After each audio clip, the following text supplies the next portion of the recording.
పల్లెలు దేశానికి పట్టుగొమ్మలు. గ్రామ స్వరాజ్యమే దేశ స్వరాజ్యం. ఇది ఒకప్పుడు మహాత్ముడు కలగన్న గ్రామీణ భారతం. ఇప్పుడు ఆ గ్రామ భారతం పట్టణ భారతంగా మారుతోంది. ఆ పట్టణాలు నగరాలవుతున్నాయి. గ్లోబల్ విలేజ్ పేరులో విలేజ్ ఉన్నా అందులో ఉండేదంతా ఇక సిటిజన్సే. అవకాశాల కోసం, సౌకర్యాల కోసం, తమ కోసం, పిల్లల భవిష్యత్తు కోసం వలసబాట పట్టక తప్పని పరిస్థితి.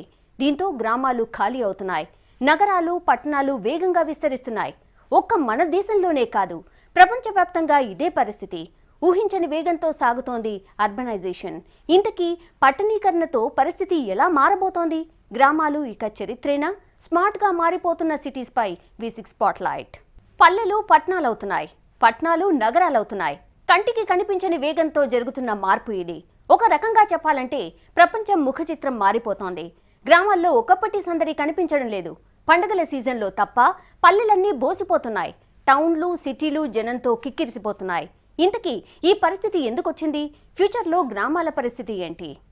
కోడి కూతతో లేచే ఊళ్ళు, పొద్దెక్కగానే ఎడ్ల గంటలతో మోగే చప్పుళ్ళు, రోజంతా వ్యవసాయం. వ్యవసాయం కాకపోతే ఇంకేదో వ్యాపకం. ఆత్మీయ పిలుపులు, అక్కున చేర్చుకునే పలకరింపులు, కల్మషం లేని మనుషులు. ఒకప్పటి గ్రామాల్లో కనిపించే సంస్కృతికి ఇవి నిదర్శనాలు. కానీ పల్లెల్లో ఇప్పుడు ఈ సీన్ లేదు. నాటి వైభవమంతా జ్ఞాపకాలు, చెరిగిపోని గుర్తులుగా మిగిలిపోయాయి. చరిత్రకు సాక్ష్యాలుగా మారుతున్నాయి గ్రామాలు. గతంలో ఏడాది మొత్తం కనిపించే సీన్లు ఇప్పుడు పండగల సీజన్లో మాత్రమే కనిపిస్తున్నాయి. పల్లెలు గత వైభవాన్ని కోల్పోతున్నాయి. ఓ మోస్తరు గ్రామాలు పట్టణాలుగా మారితే సెన్సస్ టౌన్స్ సిటీలుగా మారుతున్నాయి. గ్లోబలైజేషన్, ఇండస్ట్రియలైజేషన్ ఎఫెక్ట్ తో పల్లెలు కనుమరుగవుతున్నాయి. ఉన్నత జీవన ప్రమాణాలు, మెరుగైన జీవనం కోసం పల్లెల్లోని జనం పట్టణాలకు పోతున్నారు. హైదరాబాద్ లో జరుగుతున్న మెట్రోపోలిస్ సదస్సులోనూ ఫారిన్ డెలిగేట్స్ తో సహా ప్రతినిధులందరిది ఇదే మాట. పల్లెలు ఖాళీ అవుతున్నాయి. గ్రామీణులు పట్టణాలకు వలసపోతున్నారని ముక్త కంఠంతో చెబుతున్నారు. విలేజ్ల నుంచి టౌన్లకు మైగ్రేషన్ ఏ రేంజ్ లో ఉందో సర్వేలు చెబుతుంటే అవాక్కవక తప్పని పరిస్థితి. ప్రపంచవ్యాప్తంగా గంటకు 10,000 మంది పట్టణాలకు వలసపోతున్నారన్న చేదు వాస్తవాన్ని జీర్ణించుకోక తప్పని పరిస్థితి. పెరుగుతున్న వలసలతో నెలకో లండన్ నగరాన్ని నిర్మించాల్సి ఉంటుందని మెట్రోపోలిస్ నిర్వాహకులు తేల్చేశారంటే మైగ్రేషన్ ఏ రేంజ్ లో సాగుతుందో అర్థం చేసుకోవచ్చు. ఈ పరిస్థితిని నిర్మూలించాలంటే స్మార్ట్ సిటీల నిర్మాణం తప్పనిసరి అంటున్నారు నిపుణులు. అందుకేనేమో మోడీ ప్రభుత్వం దేశంలో 100 స్మార్ట్ సిటీలకు శ్రీకారం చుట్టింది. There's a rapid urbanization happening across the world. In days to come, 70% of the world is going to reside in cities. Now, how do you ensure that you provide, that you actually ensure you have smarter, safer, greener, and also sustainable cities on the one hand, and also at the same time have this humongous challenge of ensuring that you also stem this urbanization to a great extent by providing urban amenities in rural areas also simultaneously, because we cannot have everybody moving to the cities across the country. We also need to provide urban amenities in rural areas as well. So the challenges for the government are manifold, and we are doing our best in terms of addressing it. Hyderabad లాంటి metro నగరాల్లో జనాభా 1 కోటి దాటితే విజయవాడ, విశాఖ లాంటి semi metro నగరాల్లో 10 లక్షలకు పైగా జనాభా నివాసం ఉంటోంది. దేశవ్యాప్తంగా 5 మెట్రో నగరాల్లోనే సుమారు 10 కోట్లకు మంది పైగా జనం బతుకుతున్నారు. పెరుగుతున్న అర్బనైజేషన్ కు ఇవే సాక్ష్యాలు. అర్బనైజేషన్ తో సౌకర్యాల కొరత కొట్టొచ్చినట్టు కనిపిస్తోంది. సౌకర్యాలు కల్పించలేక ప్రభుత్వాలు ఇబ్బంది పడుతుంటే దరిద్ర్యాన్ని తిట్టుకుంటూ పొట్ట చేత పట్టుకుని మెట్రో నగరాలకు వలస వస్తున్నారు జనం. అందుకే అందమైన మేడల పక్కన డ్రైనేజ్లుంటున్నాయి. వాటి పక్కనే స్లమ్ ఏరియాలు దర్శనమిస్తున్నాయి. ఒక్క హైదరాబాద్లోనే కాదు, దేశవ్యాప్తంగా, ప్రపంచవ్యాప్తంగా ఇదే పరిస్థితి. ఇండస్ట్రియలైజేషన్, గ్లోబలైజేషన్తో సివిలైజేషన్లో మార్పు కొట్టొచ్చినట్టు కనిపిస్తోంది. మెరుగైన జీవనం కోసం పల్లెల నుంచి భారంగానైనా బయటకొస్తున్నారు జనం. అర్బనైజేషన్ అవకాశాలను అందుకోవడానికి పట్టణాలు, నగరాలకు క్యూ కడుతున్నారు. అర్బనైజేషన్ వేగంగా సాగడానికి కారణం ఇదే. ఇంతకీ మెట్రోపోలిస్ సదస్సులో ఫారిన్ డెలిగేట్స్ ఏమన్నారు? 21వ శతాబ్దం నగరాలదేనా? మెట్రోపోలిస్ కాంగ్రెస్ లో పాల్గొన్న ప్రతినిధులు ఏమన్నారు? 156 దేశాలు, 1674 మంది ప్రతినిధులు. మెట్రోపోలిస్ కాంగ్రెస్ లో అందరిది ఒకే మాట, ఫ్యూచర్ నగరాలదే, 21వ శతాబ్దం సిటీస్ దేనని. 11వ మెట్రోపోలిస్ కాంగ్రెస్ కు హైదరాబాద్ వేదికైంది. విశ్వ నగరంగా మారుతున్న దశలో హైదరాబాద్ నిర్వహించిన ఈ సదస్సుకు నిపుణులు, విదేశీ ప్రతినిధులు ఎందరో హాజరయ్యారు. స్మార్ట్ సిటీస్ అవసరాన్ని అంతా నొక్కి చెప్పారు. Smart city delivers public and civic services to citizens and business in an integrated and resourceful, efficient manner, while enabling innovative collaborations to improve quality of life and grow the local national economy. A city is smart when investments in human and social capital and traditional transport and modern ICT communications infrastructure fuel sustainable economic development and a high quality of life with a wise management of natural resources through participatory action and engagement. Transparency and accountability are the key for success of urban governance. Metropolis ముగింపు సభలో రాష్ట్రపతి ప్రణబ్ 21వ శతాబ్దం నగరాలదేనని అన్నారు. దేశ జనాభాలో 1/3 వంతు ప్రజలు పట్టణాలు, నగరాల్లో ఉంటారని అన్నారు ప్రెసిడెంట్. జీడీపీలో సిటీల నుంచి వస్తున్న ఆదాయమే 43% అన్నారాయన. అయితే పారిశుధ్యం, మౌలిక సదుపాయాల కల్పన నగరాలకు సవాల్గా మారిందని అన్నారు. Urban areas are now acknowledged as the engines of economic growth, and more than 60% of the India's gross domestic product emanates from urban areas. The top 100 target cities produce about 43% of GDP, with 16% of the population and 0.24% of the land mass. Globally, it is also being recognized that rather than a rural-urban dichotomy, the phenomenon of the rural-urban continuum is the order of the day. In India too, there is realization that planned urbanization is one of the keys to unlock the India's growth potential. ఇక carbon free cities తన కళ అన్నారు మాజీ president Abdul Kalam. వలసలు పెరుగుతుండటంతో జనం నగరాలకు వలస వెళ్తున్నారు. దాంతో సిటీస్ పొల్యూట్ అవుతున్నాయని ఆందోళన వ్యక్తం చేశారు కలాం. అందుకే పొల్యూషన్, కార్బన్ ఫ్రీ సిటీస్ కు రూపకల్పన చేయాలని పిలుపునిచ్చారు. సొంతంగా విద్యుత్ ఉత్పత్తి చేసుకోవాలని, జీవ ఇంధనం, భారీగా చెట్ల పెంపకంతో పాటు క్లీన్ వాటర్ ని నగరాలకు అందేలా చర్యలు తీసుకోవాలని సూచించారు. Now 21st century urban India, if you look at it, India expects to grow rapidly in terms of number of cities and city sizes both. It is expected that by 2030 about 68 cities will have a population of over 1 million. About 590 million people will be urban cities. To accommodate this, 800 billion square kilometers of commercial and residential space needs to be built in urban areas. That means India will be adding that one size of Chicago to its urban area every year from now onwards.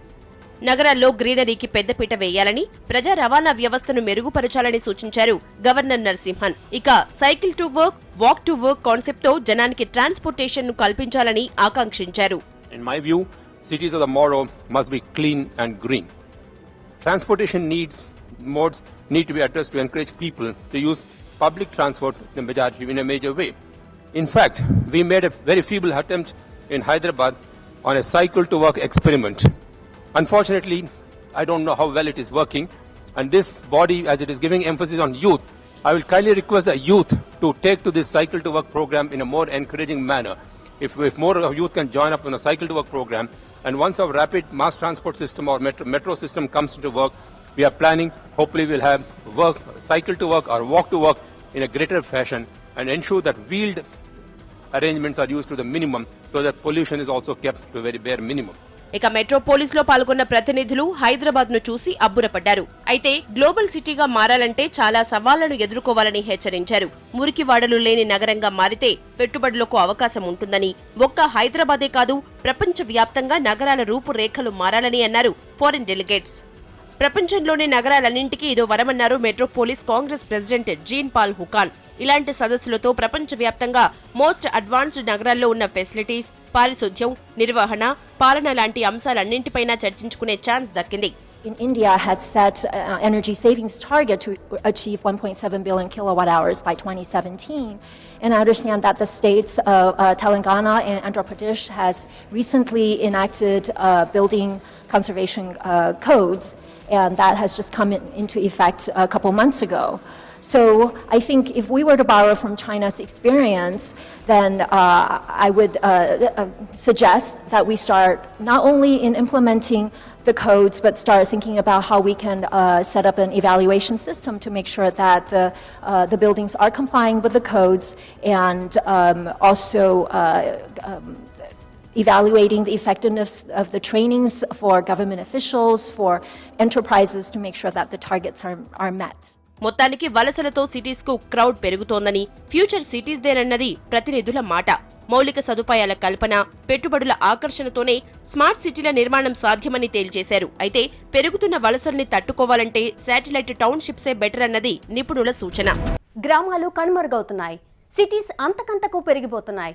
భవిష్యత్ సిటీలదే, కొంచెం కఠినంగానైనా future ఇదే. ప్రపంచవ్యాప్తంగా కనిపించకుండా జరిగిపోతున్న మార్పు ఇదే. మార్పు మంచిదే అంటారు, కానీ మార్పే మంచిదని ఫిక్స్ అవుతున్నారంతా. దానికి సాక్ష్యమే అర్బనైజేషన్. ఇంతకీ పట్టణాల్లో ఫెసిలిటీస్ ఎలా ఉండాలి? గ్రామాల పరిస్థితి ఏంటి? గ్రామాలు ఇక ముందు కనుమరుగేనా? స్మార్ట్ సిటీస్ అవసరమా, అనివార్యమా? గ్లోబ్ మీద అర్బనైజేషన్ పెరిగిపోతోంది. పల్లెలే ప్రగతికి పట్టుగొమ్మలన్న నానుడి మాయమై పట్టణాలే ప్రగతికి పట్టుగొమ్మలన్న అభిప్రాయం బలపడుతోంది. దేశంలో 3/4 మంది పట్టణాలు, నగరాల్లోనే నివసిస్తున్నారు. 2031 నాటికి సిటీస్లోనే సగం జనాభా కేంద్రీకృతమవుతుందన్న అంచనాలున్నాయి. ముఖ్యంగా దేశంలో ఈ మార్పు కొట్టొచ్చినట్లు కనిపిస్తోంది. గ్లోబలైజేషన్, ఇండస్ట్రియలైజేషన్ తో ప్రపంచంలో చాలా మార్పులొచ్చాయి. స్మార్ట్ ఫోన్ రెవల్యూషన్ తో సమూల మార్పులొస్తున్నాయి. దాంతో గ్రామీణులు సైతం పట్టణాలకు వలస వెళ్తున్నారు. ఒక రకంగా చెప్పాలంటే అందరూ అప్డేట్ అవుతున్నారు. కష్టాలు ఎప్పుడూ ఉండేవే. జీవితంలో ముందడుగు వేయాలంటే విలేజ్ ని వదిలి సిటీలో షెల్టర్ తీసుకుంటే తప్ప ప్రపంచంతో పోటీ పడలేమన్న అభిప్రాయాలు బలపడిపోయాయి. వ్యవసాయం జూదంగా మారటం, చేతి వృత్తులకు ఆదరణ లేకపోవటం, మిగతా వృత్తుల వారికి పని లేకపోవటంతో గ్రామాలకు గ్రామాలే ఖాళీ అవుతున్నాయి. దీనికి తోడు పట్టణాల్లో మెరుగైన సదుపాయాలుండటం, విద్య, వైద్యం, ఉపాధికి అవధుల్లేని అవకాశాలు కూడా గ్రామీణుల్ని సిటీల వైపు వెళ్లేలా చేస్తోంది. దేశంలో ప్రస్తుతం 38 కోట్ల మంది అర్బన్ ఏరియాలోనే నివసిస్తున్నారు. 10 లక్షల జనాభా దాటిన మెట్రో నగరాల సంఖ్య 50కి పైనే. 2030 నాటికి వీటి సంఖ్య 87కు పెరగొచ్చన్న అంచనాలున్నాయి. అంటే అర్బనైజేషన్ ఎంతలా ఊపందుకుంటుందో అర్థం చేసుకోవచ్చు. మారుతున్న ప్రపంచంతో పాటు గ్రామీణుల అటిట్యూడ్ కూడా మారుతోంది. గతంలో కుటుంబం, కమ్యూనిటీ అంటూ ఒక సర్కిల్కే పరిమితమైన వాళ్లు ఇప్పుడు కేవలం పిల్లల ఫ్యూచర్ కోసమే పట్టణాల బాట పడుతున్నారు. ఉన్న ఊళ్ళో ఆస్తులు అమ్ముకొని వచ్చి సిటీల్లో సెటిల్ అయిన వాళ్లు ఎంతో మంది. దానికి తోడు పట్టణాల్లోని సౌకర్యాలు పల్లెల్ని వదిలేసే పరిస్థితుల్ని కల్పిస్తున్నాయి. హైదరాబాద్, విజయవాడ, విశాఖ, వరంగల్, కరీంనగర్ లాంటి నగరాలను ఆనుకుని ఉండే చిన్న చిన్న పల్లెలు ఇప్పుడు అన్ని సౌకర్యాలు సంతరించుకుని టౌన్లుగా మారుతున్నాయి. ప్రాజెక్టులు, రియల్ ఎస్టేట్ వ్యాపారం పుంజుకోవడంతో సిటీ అవుట్స్కర్ట్స్ లోని గ్రామాలు కొత్త రూపును సంతరించుకుంటున్నాయి. ఇది తెలుగు రాష్ట్రాలకి పరిమితం కాలేదు. దేశవ్యాప్తంగా ఇదే పరిస్థితి. కేవలం 20 ఏళ్లలో జరిగిన మార్పు ఇది. 2001-2011 జనాభా లెక్కల ప్రకారం రాష్ట్రంలో టౌన్లుగా రూపుదిద్దుకున్న సెన్సస్ టౌన్లు సుమారు 2000. దాదాపు 30% గ్రామాలు పట్టణాలుగా మారిపోయాయి. వైజాగ్, విజయవాడతో పోలిస్తే 15 ఏళ్లలో హైదరాబాద్ రూపురేఖలు మారిపోయాయి. ఒకప్పుడు ఓల్డ్ సిటీ, సికింద్రాబాద్ తో పాటు వాటిని ఆనుకుని ఉన్న కొన్ని ప్రాంతాలను మాత్రమే ట్విన్ సిటీస్ గా పరిగణించేవాళ్లు. కానీ హైదరాబాద్ ఇప్పుడు గ్రేటర్ హైదరాబాద్ గా మారింది. ఆ దెబ్బతో భాగ్యనగరం చుట్టుపక్కల 4 జిల్లాల్లోని వందలాది గ్రామాలు జీహెచ్ఎంసీ పరిధిలోకొచ్చి టౌన్లలో కలిసిపోయాయి. ఒక్క హైదరాబాదే కాదు, పారిశ్రామికంగా అభివృద్ధి చెందుతున్న గుజరాత్, మహారాష్ట్ర, కోల్కతా, చెన్నై, ఢిల్లీ, నోయిడా లాంటి ప్రాంతాల్లో వేలాది గ్రామాలు పట్టణాలుగా మారిపోయాయి. వీటి చుట్టూ 10,000 గ్రామాలు సెన్సస్ లెక్కల్లోంచి మిస్ అయ్యాయంటే దేశంలో పట్టణీకరణ ఎంత వేగంగా జరుగుతుందో అర్థం చేసుకోవచ్చు. గతంలో రైతులుగా పనిచేసిన వాళ్లు కర్మాగారాల్లో కార్మికులుగా మారిపోయారు. పశుగ్రాసాన్ని నమ్ముకున్న వాళ్లు, కుల వృత్తుల వాళ్లు కుటీర పరిశ్రమల్లో కూలీలుగా మారిపోయారు. మంచికా చెడుకా అన్నది పక్కన పెడితే సేద్యంపై ఆధారపడే వాళ్లు తగ్గిపోతున్నారు. స్మార్ట్ సిటీస్, శాటిలైట్ టౌన్షిప్స్ల రాకతో విలేజ్లు జెట్ స్పీడ్తో కనుమరుగయ్యే పరిస్థితి వచ్చింది. మెట్రోపోలిస్ కాంగ్రెస్లో నిపుణులు వ్యక్తం చేసిన అభిప్రాయాలు కూడా ఇవే. ప్రపంచవ్యాప్తంగా ఈ మార్పు కనిపిస్తోంది. ఒకప్పుడు నగరాలు, మహానగరాలను నిర్మించేందుకు దశాబ్దాలు, శతాబ్దాలు పట్టేది. కానీ ఇప్పుడు కంప్లీట్ స్ట్రక్చర్తో 20-30 ఏళ్లలో స్మార్ట్ సిటీస్ రెడీ అవుతున్నాయి. ఆ ఎఫెక్ట్ మన దేశంలోనూ కనిపిస్తోంది. సో గ్రామీణ భారతం ఇక చరిత్రగా మారబోతుందన్నది నిపుణుల అభిప్రాయం. ఇది మంచికా చెడుకా అన్నది ఫ్యూచరే డిసైడ్ చేయాలి. ఇది V6 స్పాట్లైట్.